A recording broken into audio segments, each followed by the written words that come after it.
Hi friends, welcome to study with Hanshik. Please subscribe this channel. Telangana చరిత్ర group 3లో Telangana చరిత్ర 50 మార్కులు కేటాయించారు. గ్రూప్ 2కి కూడా యూజ్ అవుతుంది.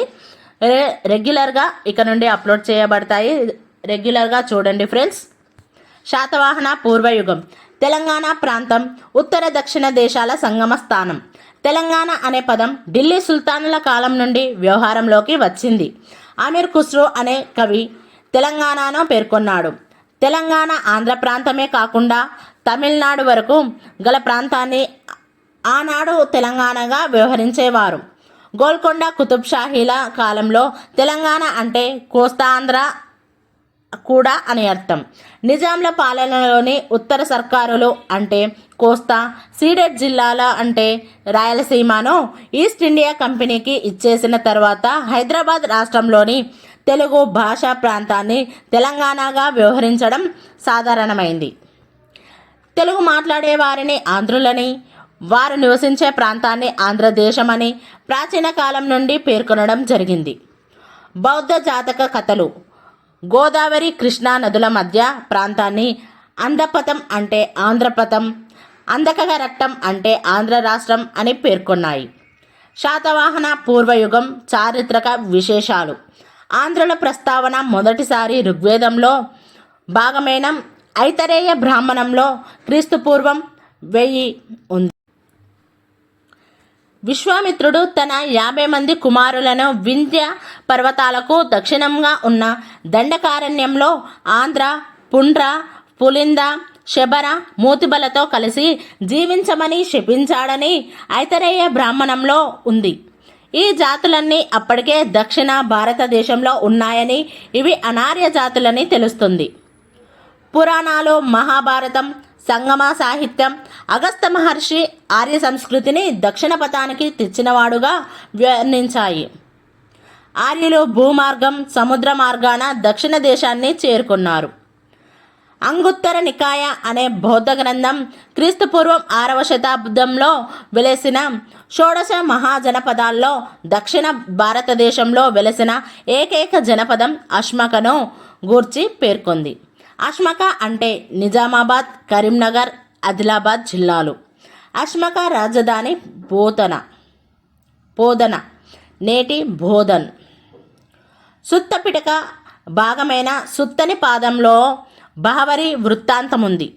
గోదావరికి ఇరువైపులా అలక అంటే అష్మక, ములక అంటే నాందేడ్, ఔరంగాబాద్ జిల్లాలో రాజ్యాలు ఉన్నాయని, అవి అందకరట్టాలుగా పేర్కొంది.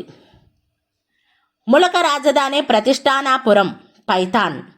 క్రీస్తుపూర్వం 4వ శతాబ్దంలో భారతదేశాన్ని సందర్శించిన గ్రీకు రాయబారి మెగస్తనీస్ తన ఇండికా గ్రంథంలో ఆంధ్రులకు 30 కోటలున్న నగరాలున్నాయని, 1,00,000 కాల్బలం,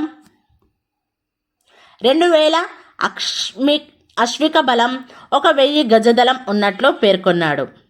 మళ్ళీ ఒకసారి 1,00,000 కాల్బలం, 2,000 అశ్విక బలం, 1000 గజదళం. నోట్: ఈ విషయాన్ని పేర్కొన్న ప్లినీ మెగస్తనీస్ చెప్పిన కోటల్లో తెలంగాణలో, ఆంధ్రప్రదేశ్లో గుర్తించిన కోటలు. ముందుగా తెలంగాణ చూద్దాం. బోధన్, కోటిలింగాల, ధూళికట్ట, పెద్ద బంకూర్, కొండాపూర్, ఫణిగిరి, గాజులబండ, ఇంద్రపురి. నెక్స్ట్ ఆంధ్రప్రదేశ్. సాతానికోట, వీరాపురం, బట్టిప్రోలు, ధాన్యకటకం, విజయపురి, సువర్ణగిరి, వేంగి, నరసాల. అశోకుడు తాను వేయించిన 13వ శిలాశాసనంలో తన రాజ్యానికి దక్షిణంగా కళింగ, ఆంధ్ర, భోజక, రటిక రాజ్యాలున్నట్లు వారు తన ధర్మాన్ని పాటిస్తున్నారని పేర్కొన్నాడు. మళ్ళీ ఒకసారి కళింగ, ఆంధ్ర, భోజక, రటిక. మౌర్యుల్లో చివరివాడైన బృహద్రథుడిని అతని సేనాని పుష్యమిత్ర శుంగుడు హత్య చేసి క్రీస్తుపూర్వం 187లో అధికారంలోకి వచ్చాడు. ఈ కుట్రను వ్యతిరేకించి ఆంధ్రులు తిరుగుబాటు చేయగా వారిని శుంగులు ఓడించారని కాళిదాసు మాలవికాగ్ని మిత్ర నాటకంలో పేర్కొన్నాడు. దక్కన్లో మౌర్యుల పతనం తర్వాత శాతవాహనులకు పూర్వం క్రీస్తుపూర్వం 2-1 శతాబ్దాల్లో స్థానిక రాజులు చిన్న చిన్న రాజ్యాలను పాలించారు.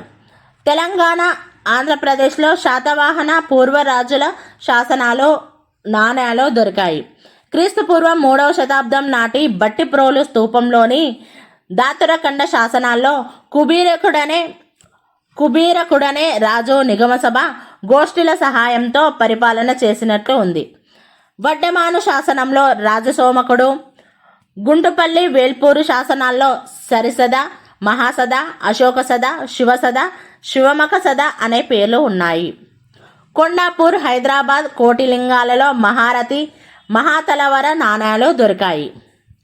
కోటిలింగాలలో గోబద, సమగోప, నారణ, కంవాయసిరి నాణేలు దొరికాయి. వీరందరూ శాతవాహన పూర్వరాజులు. గోబద, సమగోప, నారణ, కంవాయసిరి. వీరాపురంలో